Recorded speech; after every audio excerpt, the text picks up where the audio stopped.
Des cours de récréation désertes, malgré des températures plutôt clémentes. C'est devenu récurrent dans certaines écoles de Montréal, transformées en patinoires géantes. Quand on sort 100, 200 ou 300 élèves dans un petit espace, les enjeux de sécurité se multiplient. Ce père reconnaît que les risques d'accident sont élevés. C'est dangereux. D'ailleurs, moi, mon fils, je l'amène vraiment à la dernière minute, c'est après la cloche. Mais certains remarquent que leurs enfants sont plus à cran.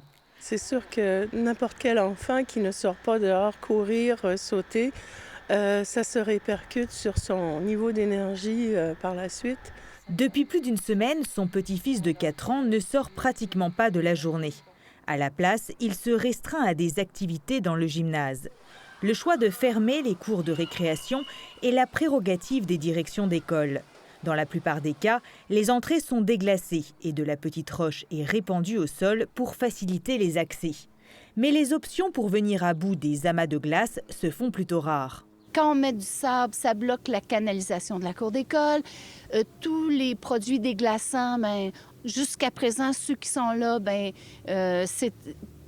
constituent un risque pour la santé des jeunes. Ce n'est pas non plus du ressort de la municipalité. La Ville de Montréal ne va pas dans la cour d'école. C'est pas elle qui est en charge. Elle se dit toutefois disposée à prêter ses croque-glaces à la commission scolaire si elle le demande. Donc nous, on est toujours dans un processus d'échange et de collaboration. En attendant, Louise Desmarais a décidé de faire appel à des parents volontaires. De faire une journée courbée pour qu'on puisse déglacer la cour. Les écoles s'adaptent aussi lors des pauses repas en faisant des tours de quartier, en attendant que la neige fonde. Ici Camille Feyreisen, Radio-Canada, Montréal.